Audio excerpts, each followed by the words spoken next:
अवधूत चिंतन श्री गुरुदेव दत्त श्री स्वामी समर्थ. नमस्कार. आज आपण बघणार आहोत की रजस्वला म्हणजेच मासिक पाळी जर का तुम्हाला येत असेल तर तुम्ही हे ऋषी पंचमीचं व्रत नक्कीच करत असाल. तर हे व्रत आपल्याला उद्याच्या दिवशी म्हणजेच 1 सप्टेंबर 2022ला हे व्रत करायचं आहे. हे व्रत गणेश चतुर्थीच्या दुसऱ्या दिवशी केलं जातं. ऋषी पंचमी हे व्रत भाद्रपद शुद्ध पंचमी ह्या तिथीला साजरे करतात. काश्यप, अत्री, भारद्वाज, विश्वामित्र, गौतम, जमदग्नी आणि वशिष्ठ हे सप्तऋषी या व्रताचे दैवत आहेत. या सप्तऋषींमुळे आपण या ऋषी पंचमीचं व्रत करतो. ज्या ऋषींनी आपल्या तपोबलाने मानवावर अनंत उपकार केले, त्यांना योग्य दिशा दाखविल्या, त्या ऋषींचे स्मरण म्हणून ह्या दिवशी हे व्रत केले जातात आणि त्यामुळे हा दिवस साजरा केला जातो. मासिक पाळी, अशौच आणि स्पर्श यांचा स्त्रियांवर होणारा परिणाम या व्रतामुळे कमी होतो. पाळी बंद झाल्यावर स्त्रिया ऋषी ऋण फेडण्यासाठी ऋषी पंचमीचे हे व्रत करतात. या दिवशी स्त्रियांनी सकाळी आघाड्याच्या काडीने दात घासावेत. अंघोळ झाल्यावर संकल्प घ्यावा. मासिक पाळीच्या वेळी कळत नकळत केलेल्या स्पर्शामुळे लागणाऱ्या दोषांच्या निराकरणासाठी अरुंधतीसह सप्तऋषींना प्रसन्न करण्यासाठी मी हे व्रत करत आहे अशी मनोभावे प्रार्थना करावी. त्यासाठी पाटावर तांदूळाच्या 8 पूजा घालून त्यावर 8 सुपाऱ्या ठेवाव्यात. 7 ऋषी आणि अरुंधती याचे आवाहन करावे आणि षोडोपचारे पूजाही करावी. या दिवशी कंदमुळांचा आहार घ्यावा. बैलांच्या श्रमाचे काहीही खाऊ नये. या दिवशी जनावरांच्या मदतीने बनवलेल्या धान्याचे अन्न खायचे नसते. दुसऱ्या दिवशी सप्तऋषी आणि अरुंधती यांचे विसर्जन करायचे असते. 12 वर्षांनी किंवा वयाच्या 50 नंतर या व्रताचे उद्यापन करता येते.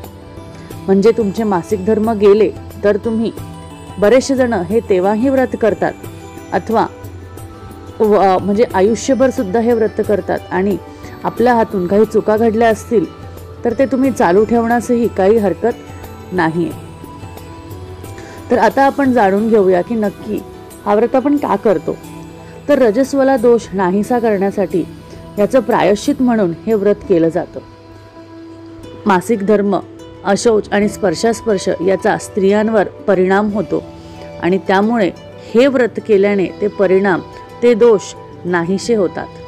त्यामुळे हे व्रत करणं खरंच खूप महत्त्वाचं आहे. त्याचबरोबर तुम्हाला मी आता सांगते की आपल्याला ह्यावेळेस कुठल्या कुठल्या भाज्या खायच्या असतात. बघा, ह्यावेळेस बरेचसे जणांकडे बऱ्याचशा ठिकाणांमध्ये अशा मिक्स भाज्या किंवा अशा एकत्रित भाज्या मिळतात ज्यामध्ये बैलाच्या किंवा जनावरांच्या कष्टाने कुठलीही गोष्ट केलेली नसते आणि त्यानुसार तुम्हाला तेच त्या दिवशी खायचं असतं. अशा प्रकारे त्यांना कुठलंही कष्ट न करता, कुठलंही कष्ट न देता त्या दिवशी याचं खूप महत्त्व आहे. ऋषींना याचं खूप महत्त्व होतं. त्यामुळे तुम्हाला ह्या प्रकारे ह्याचं व्रत करायचं आहे. ह्याची जी कथा आहे ती पण फार सुंदर आहे, ती पण खूप सुंदर आहे. त्यामुळे तुम्ही त्याबद्दल सुद्धा नक्कीच पुढच्या व्हिडिओमध्ये नक्कीच बघा. या दिवशी एक विशिष्ट प्रकारची भाजी केली जाते. त्यामध्ये अळूची पानं, सुरण, वाल, लाल भोपळा, मटार, भेंडी, कोवळा माठ भाजी या भाज्यांचा वापर करून ही भाजी तयार केली जाते. यात कोणतीही भाजी जी आहे ती बैलाच्या श्रमाची नसते. त्यामुळे हे आपण ऋषी पंचमीची भाजी म्हणून याचं आपण या दिवशी सेवन करू शकतो.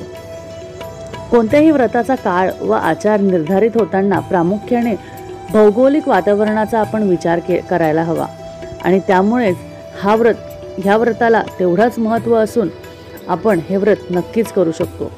सगळ्या स्त्रियांनी हे व्रत नक्कीच करायला हवं. तर चला आता आपण ह्याचं मुहूर्त काय आहे ते बघून घेऊया. ऋषी पंचमीची तारीख जी सुरू होते ती आहे 31 ऑगस्ट 2022 दुपारी 3:22 आणि ह्याची तारीख जी संपते ती आहे 1 सप्टेंबर दुपारी 2:49. ऋषी पंचमीची जी पूजा मुहूर्त आहे ती 1 सप्टेंबर 2022 सकाळी 11:05 पासून तर दुपारी 1:37 पर्यंत आहे. तर या काळात तुम्ही कधीही ही पूजा करू शकता.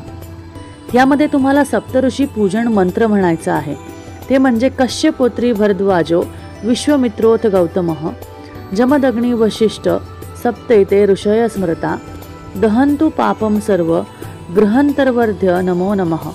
हे पूजन मंत्र तुम्हाला ह्यावेळेस म्हणायचं आहे. पूजा करताना तुम्हाला हे मंत्र म्हणायचे आहे. त्याचबरोबर तुम्हाला काही नियमांचं सुद्धा पालन करायचं आहे. ते म्हणजे ऋषी पंचमीच्या दिवशी आपण प्रामुख्याने सप्तऋषीचे तसेच देवी अरुंधतीचे पूजन करण्याचे महत्त्व आहे. या दिवशी गाईच्या शेणाने सर्व घर सारवले जाते.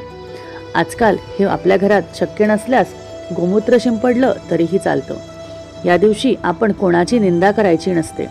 तसेच कोणाला वाईट वाटेल असे अपशब्द सुद्धा बोलायचे नसते. या दिवशी आपण भिक्षुकांना दान करावे. त्यांना रिकाम्या हाती पाठवून निराश करू नये. ऋषी पंचमीच्या दिवशी घरात लसूण तसेच कांद्याचा वापर अजिबात करू नये. या दिवशी साधू संतांची सेवा करावी. या दिवशी कोणत्याही पक्षी तसेच प्राण्याला त्रास देऊ नये. त्याला मारू सुद्धा नये. या दिवशी आपण फक्त जमिनीतून पेरून उगवलेल्या धान्याचंच सेवन करायला हवं. ब्राह्मणांना या दिवशी जेवू घालावे आणि त्यांना दक्षिणा द्याव्या. यासाठी लागणारे पूजा साहित्य सुद्धा मी तुम्हाला सांगत आहे. त्यासाठी तुम्हाला मातीचा दिवा, केळ्याची पानं, नारळ, मातीचा कलश, पंचामृत, तांदूळ, दूध, दही, तूप, हळद, लवंग, विलायची, आंब्याची पाने, पीठ, कापूर, किशमिश, काजू, 7 प्रकारचे नैवेद्य, 10 बदाम, 8 केळी, गाईचे शेण, गोमूत्र आणि गाईचे दूध हे तुम्हाला वापरायचे आहे. ऋषी पंचमीच्या दिवशी तुम्हाला पूजाविधी कशी करायची आहे ते सुद्धा मी तुम्हाला आता सांगत आहे. ऋषी पंचमीच्या दिवशी लवकर उठून एखाद्या नदी तसेच समुद्रात आंघोळ करावी. शक्य नसल्यास आपल्या घरात गंगाजल टाकून किंवा गुलाबजल टाकून आंघोळ करावी. यानंतर आपले घर गाईच्या शेणाने सारून घ्यावे अथवा गोमूत्र टाकून शिंपडून घ्यावे. यानंतर सप्तऋषी आणि देवी अरुंधती यांची प्रतिमा तयार करून घ्यावी. सप्तऋषी आणि देवी अरुंधती यांची प्रतिमा तयार करून झाल्यानंतर कलश स्थापित करायला हवा. प्रतिमा नसेल तर मनोभावे त्यांचं आवाहन करावं. मग सप्तऋषींना अंघोळ घालावी आणि त्यानंतर हळद, चंदन आणि फुले अक्षदांनी त्याची पूजा करावी. शेवटी मंत्र जाप करून झाल्यावर आणि सप्तऋषींची ज्या कथेचे श्रवण करावे. मग जमिनीत पेरलेल्या तसेच उगवलेल्या धान्याचे सेवन करावे. त्याचा नैवेद्य दाखवल्यावर सेवन करावे. अशा पद्धतीने आपण ऋषी पंचमी ही साजरी करू शकतो.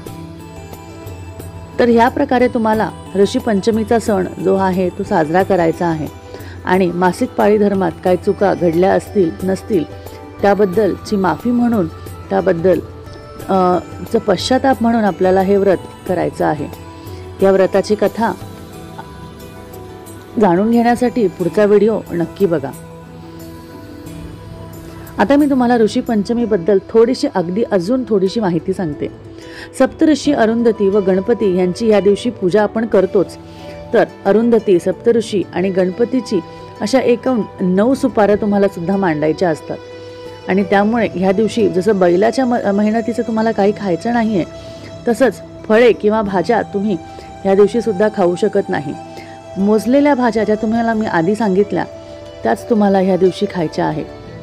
शक्यतो हिंदू धर्मशास्त्रात ऋषी पंचमीच्या व्रताचे खूप महत्त्व सांगितलेले आहे. हिंदू धर्मात मासिक पाळीच्या वेळी महिलांना घरातील एखाद्या पवित्र कार्य करण्यास मनाई असते.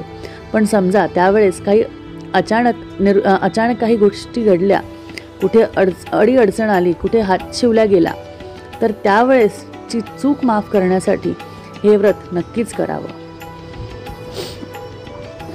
तर आजचा व्हिडिओ तुम्हाला कसा वाटला हे नक्कीच मला कळवा. परत पुढच्या व्हिडिओमध्ये ऋषी पंचमीच्या व्रताची कथा ऐकण्यासाठी आपल्या चॅनलला सबस्क्राईब करायला विसरू नका. भेटूया परत पुढच्या एका छानशा व्हिडिओमध्ये. तोपर्यंत धन्यवाद.